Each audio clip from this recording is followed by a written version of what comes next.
नाज़रीन, आज के इस वीडियो में पिक्सल लैब के अंदर एक खूबसूरत सा इंट्रो बैनर बनाना सीखते हैं, जिसे मोनोग्राम भी कहा जाता है, जिसे आपने थंबनेल के ऊपर देखा है, जिसे आसानी से आप भी डिज़ाइन कर सकते हैं। और आपकी आसानी के लिए मैंने इसकी PLP फाइल का लिंक और इसके साथ साथ और दो खूबसूरत डिज़ाइन के PLP फाइल का लिंक मैंने वीडियो के डिस्क्रिप्शन के अंदर दे दिया है, जहाँ से आप उसे आसानी के साथ डाउनलोड करके अपने लिए इस्तेमाल कर सकते हैं। लेकिन ध्यान रहे कि वह तमाम फाइलें RAR फाइल के अंदर है, तो उसे डाउनलोड करने के बाद आपको RAR ऐप में एक्सट्रैक्ट करना होगा और वहाँ पर आपको एक पासवर्ड देना होगा। तो वो पासवर्ड इस वीडियो के अंदर 2 स्टेप में यानी 2 बार में आधा आधा करके बताने वाला हूं, तो आपको पूरी वीडियो ध्यान से देखनी है और ज़रा भी स्किप नहीं करना है। तो नाज़रीन, चलिए मैं यहां से कर लेता हूं पिक्सल लैब को ओपन करने के बाद फिलहाल के लिए इस तहरीर को हमें यहां से कर देना है डिलीट करने के बाद अब हमें यहां पर सबसे पहले शेप लेना है। तो उसके लिए हमें आना है यहां से ये बीच वाले ऑप्शन पे आ जाना है। उसके बाद यहां से शेप्स में और यहां पर मैं कुछ इस तरीके से एक शेप ले लेता हूं, कुछ इस तरीके से। के बाद यहां से मैं ग्रिड को ओपन कर देता हूं। ग्रिड को ओपन करने के बाद यहाँ से U को दबाकर इसे मैं कर लेता हूँ कुछ इस तरीके से सेंटर करने के बाद अब आप चाहें तो इसके ऊपर जो कलर करना चाहें आप कर सकते हैं। तो मैं यहाँ से ये वाला एक कलर ले लेता हूँ। लेने के बाद इसको मैंने यहाँ पे सेट कर दिया। उसके बाद यहाँ से मैं ओके कर देता हूँ। ओके करने के बाद अब हमें इसकी फिर से एक कॉपी लेनी है, तो ये कॉपी वाला ऑप्शन है। उसके बाद यहाँ से हमें एडिट में आ जाना है और यहाँ से हमें इसकी ओपेसिटी को बिल्कुल 0 कर देनी है और नीचे आकर यहाँ से स्ट्रोक विड्थ को मैं यहाँ से कर देता हूँ 5 या 6 और नीचे आकर यहाँ से मैं एक कलर ले लेता हूँ ग्रेडियंट में और यहाँ से मैंने ये वाला एक गोल्डन कलर बना के रखा है। यहाँ पर आप देख सकते हैं कुछ इस तरीके से मैंने एक गोल्डन कलर बना के रखा है। तो यहाँ से मैं ये वाला एक कलर ले लेता हूँ। उसके बाद यहाँ से मैं कर देता हूँ ओके करने के बाद इसको मैं यहाँ से इसके ऊपर सेट कर देता हूँ कुछ इस तरीके से। यहाँ पर आप देख सकते हैं। अब यहाँ पर आप चाहें तो इसके कॉर्नर को गोल भी करना चाहें तो कर सकते हैं। तो वो किस तरीके से किया जाए, तो मैं इसे सेलेक्ट कर लेता हूँ, एडिट में जाता हूँ और यहाँ से रेडियस को आप ऊपर ही ऊपर देखेंगे, आप जितना गोल करना चाहें कर सकते हैं। तो मैं यहाँ से इसे कर देता हूँ सिर्फ 5।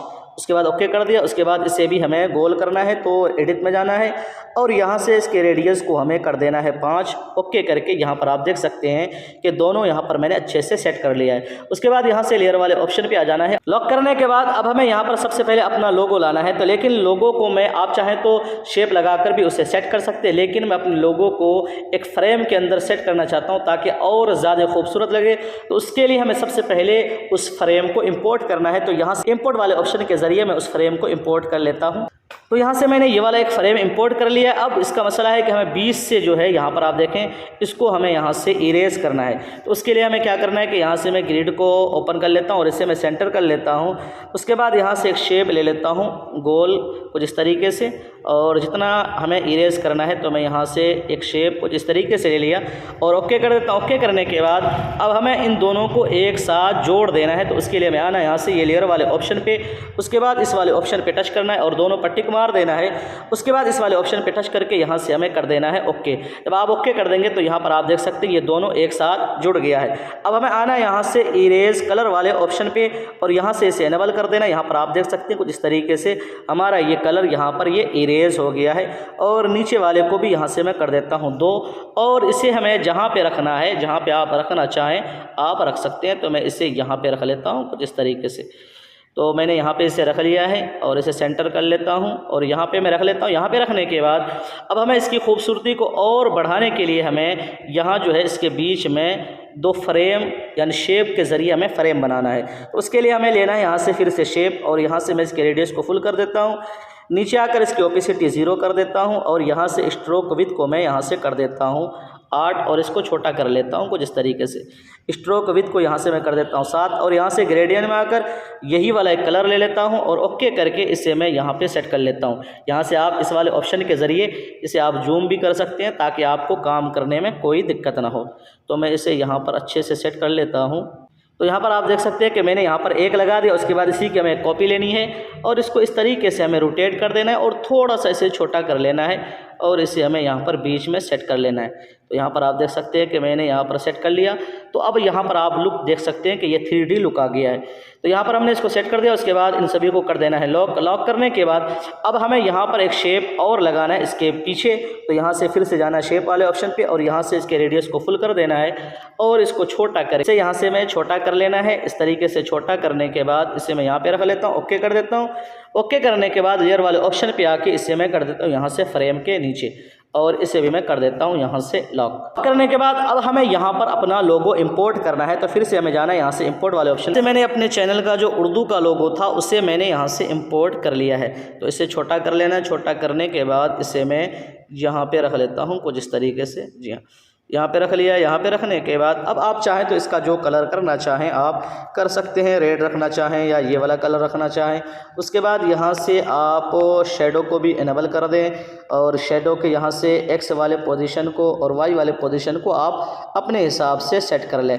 तो मैं यहाँ पर सेट कर लेता हूँ। उसके बाद यहाँ से मैं दे देता हूँ स्ट्रोक दे देता हूँ। यहाँ से आप चाहें रेड देना चाहें, वाइट देना चाहें, ब्लैक देना चाहें आप यहाँ पर दे सकते हैं, और अपने हिसाब से इसको आप अच्छे से सेट कर सकते हैं। चलिए मैं यहाँ पर इसको अच्छे से सेट कर लेता हूँ। यहाँ पर मैंने सेट कर दिया। यहाँ पर आप देख सकते हैं कि मेरा लोगो यहाँ पर सेट हो गया। अब मैं यहाँ से इस वाले ऑप्शन के ज़रिए कर लेना है यहाँ से जूम आउट, और इसे कर देना है यहाँ से लॉक। लॉक करने के बाद आप यहाँ पर देख सकते हैं कि हमारा यहाँ पर लोगो सेट हो गया। अब बारी है यहाँ पर आप अपने चैनल या जिसका नाम लिखना चाहें आप लिख सकते हैं। तो चलिए मैं उसे भी लिख लेता हूँ। तो उसके लिए यहाँ से हमें आना है पेंसिल वाले ऑप्शन पे। उसके बाद यहाँ से टेक्स्ट में, एडिट में, और यहाँ पर मैं लिख लेता हूँ। यहाँ पर मैंने अपने चैनल का नाम लिख लिया CA ग्राफिक। उसके बाद यहाँ से इसका जो कलर है ग्रेडियंट में आकर सेम कलर जो मैंने यहाँ पर फ्रेम के ऊपर लगाया वो कलर ले लेता हूँ। उसके बाद यहाँ से फ़ॉन्ट में आकर और यहाँ से मैं फ़ॉन्ट ले लेता हूँ बेबस बोल्ड वाला। ये मैंने ये बोल्ड फ़ॉन्ट ले लिया। उसके बाद इसको मैं थोड़ा सा बड़ा कर लेता हूँ, और बड़ा करने के बाद इसको मैं यहाँ पे रख लेता हूँ। यहाँ पे रखने के बाद अब हमें इसकी सेटिंग करनी है, तो मैं इसे जूम कर लेता हूँ ताकि मुझे दिख जाए कि भाई इसके ऊपर क्या सेटिंग हो रही है। तो अब सबसे पहले हमें यहाँ पर देना है स्ट्रोक। तो मैं यहाँ से स्ट्रोक दे देता हूँ वाइट कलर में, और इसे मैं कर देता हूँ एक, या ब्लैक कलर ही कर देता हूँ। उसके बाद यहाँ से मैं शेडो को इनेबल कर देता हूँ। शेडो को इनेबल करने के बाद यहाँ से इसके पोजीशन को सेट कर लेना है। उसके बाद ओके कर देता हूँ। उसके बाद यहाँ से इनर शेडो में आकर इनर शेडो देता हूँ, और यहाँ से मैं इसकी भी सेटिंग कर लेता हूँ कुछ इस तरीके से। और इसका जो कलर है आप जो रखना चाहें रख सकते हैं।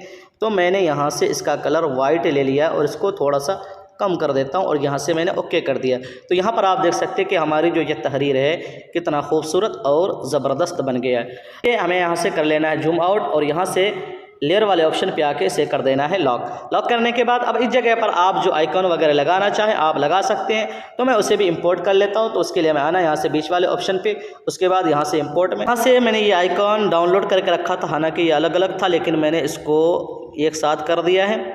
अब इसको हमें यहाँ पे रख लेना है, और इसे भी कर देना है यहाँ से लॉक। लॉक करने के बाद अब देखें वैसे ये हमारा डिज़ाइन तैयार है बिल्कुल, लेकिन इसको और ख़ूबसूरत बनाने के लिए और चीज़ें यहाँ पर आप ऐड कर सकते हैं। यहाँ पर आप देखते होंगे कि यहाँ पर जो है लाइट इफेक्ट है, एक जगह पर है, एक जगह पर है, और यहाँ पर भी एक शेप मैंने लगाया, तो मैं उसे इंपोर्ट कर लेता हूँ। तो आप इसी पिक्सल लैब के अंदर यहाँ पर आप देखेंगे ये स्टिकर वाला ऑप्शन है, इस पर जाना है, और यहाँ से आपको जाना है इस तरफ। यहाँ पर आप देखेंगे कुछ लाइनिंग मिल जाएगी, जिससे आप अपने डिज़ाइन के अंदर इस्तेमाल करके अपने डिज़ाइन को और ख़ूबसूरत बना सकते हैं। तो यहाँ से आप देख सकते हैं ये वाला जो है, यहाँ पर आप देखें ये ऊपर वाली जो लाइन है इसको मैंने सेट किया था। इसको मैं यहाँ से ओके कर देता हूँ, और क्रॉप में आकर ये क्रॉप वाला ऑप्शन है, और यहाँ से मैं इन दोनों को क्रॉप करके सिर्फ हमें ऊपर वाला लेनी है। तो यहाँ से मैं इसको यहाँ पे रख लेता हूँ। उसके बाद इसका जो कलर है यहाँ से आप जो करना चाहें गोल्डन या वाइट वो कर लेता हूँ। मैं यहाँ से कर लेता हूँ वाइट कलर, और इसे मैं यहाँ पे रख लेता हूँ। उसके बाद इसी की एक कॉपी ले लेना है, और कॉपी लेने के बाद इसको इस तरीके से रोटेट करके हमें यहाँ पे लगा लेना है। देखिए मैंने यहाँ पर इसे लगा दिया है। बाद यहाँ पर आप देखेंगे कि और भी कोई चीज़ें हैं, तो मैं उसे भी कर लेता हूँ। तो उसके लिए मैंने यहाँ से शेप वाले पर कुछ इस तरीके से मैंने एक शेप लिया है। लेने के बाद इसको छोटा कर देता हूँ मैं, और छोटा इसको पतला भी करना है और छोटा भी करना है। और नीचे आकर यहाँ पर ग्रेडियंट में आकर यहाँ से मैंने एक कलर कुछ इस तरीके से सेट किया है। यहाँ पर आप देख सकते हैं कि इस तरफ से ये कलर है और इस तरफ से ट्रांसपेरेंट है। तो इस तरीके से आपको सेट कर लेना है। सेट करने के बाद यहाँ से मैं ओके कर लेता हूँ, और नीचे आकर यहाँ पर आप देखेंगे स्ट्रोक विथ दे देना है यहाँ से आपको 3, और यहाँ से इसका भी जो कलर है वाइट कर देना है, और यहाँ से ब्लर रेडियस को इसे भी कर देना है आपको यहाँ से 5 ओके कर देना है। तो देखिए कुछ इस तरीके से ये हमारा यहाँ पर आ गया है। तो इस तरीके से हमने उसे यहाँ पर सेट किया था। तो मैं इसे यहाँ पर सेट कर लेता हूँ अच्छे से। ये कुछ ज़्यादा छोटा हो गया तो हमें यहाँ से जूम कर लेना है। ये काम थोड़ा सा मेहनत के साथ है, तो आप आसानी के साथ ये काम कर सकते हैं। तो मैं यहाँ से कर लेता हूँ अच्छे से। बाद हमें इसकी एक कॉपी लेनी है, तो फिर से ये कॉपी वाला ऑप्शन है, इसको और यहाँ से पकड़ कर हमें यहाँ पे लाना है, और इस तरीके से हमें घुमा कर और आप इसे जहाँ चाहें सेट कर सकते हैं। तो मैं यहाँ पर इसे सेट कर लेता हूँ और यहाँ से मैं जूम आउट कर लेता हूँ। अब आप यहाँ पर देख सकते हैं कि कितना खूबसूरत और ज़बरदस्त बना है। अब बारी है यहाँ पर कुछ लाइट इफेक्ट लगाकर इसको और खूबसूरत बनाना। तो चलिए मैं कुछ लाइट इफेक्ट यहाँ से इंपोर्ट कर लेता हूँ। तो ये इंपोर्ट वाला ऑप्शन है। जैसे मैंने ये वाला एक लाइट ले लिया, लेने के बाद इसको छोटा करके इसको हमें यहाँ पर रखना है और यहाँ से लेयर वाले ऑप्शन पे आके इसे हमें कर देना है कुछ इस तरीके से नीचे। तो मैं यहाँ से नीचे कर देता हूँ और नीचे करके इस फ्रेम के नीचे कर देता हूँ। तो देखिए और ख़ूबसूरत लगने लगा। और इसे हमें कर देना है यहाँ से लॉक करने के बाद अब यहाँ पर हमें कुछ लाइट लगानी है। तो मैं इसे एक बार के लिए पहले जूम कर लेता हूँ। जूम करने के बाद इंपोर्ट वाले ऑप्शन पे जाता हूँ। तो यहाँ से मेरे पास एक लाइट है, इसे हमें कर लेना है यहाँ से छोटा, कुछ इस तरीके से छोटा। इसकी चौड़ाई और लंबाई दोनों घटा देनी है और इसे यहाँ पे मैं लगा लेता हूँ। उसके बाद इसकी एक कॉपी करके एक यहाँ पे लगा लेता हूँ। उसके बाद हमें उस तरफ लगाना है। तो पहले मैं यहाँ से जूम वाले ऑप्शन पे टच करके इधर आ गया। उसके बाद कॉपी लेकर एक को मैं यहाँ पे लगा लेता हूँ। उसके बाद फिर से एक कॉपी लेकर एक को मैं यहाँ पे लगा लेता हूँ। यहाँ से मैं इसे कर लेता हूँ जूम आउट। तो यहाँ पर आप देख सकते हैं कितना खूबसूरत और भी चीज़ें आप यहाँ पर लगा सकते हैं और आप अपने डिज़ाइन को और खूबसूरत बना सकते हैं। जब आपका ये बनकर तैयार हो जाए तो इस वाले ऑप्शन पे टच करें, यहाँ से सेव एज प्रोजेक्ट में, और यहाँ पर कोई भी नाम देकर आप इसकी PLP फाइल बना लें। अब आप इसको अपने मोबाइल के अंदर सेव करना है और अपने डिज़ाइन में इस्तेमाल करना है। तो आप यहाँ से इसको ट्रांसपेरेंट कर लें। तो उसके लिए आप यहाँ से आ जाए बैकग्राउंड वाले ऑप्शन पे।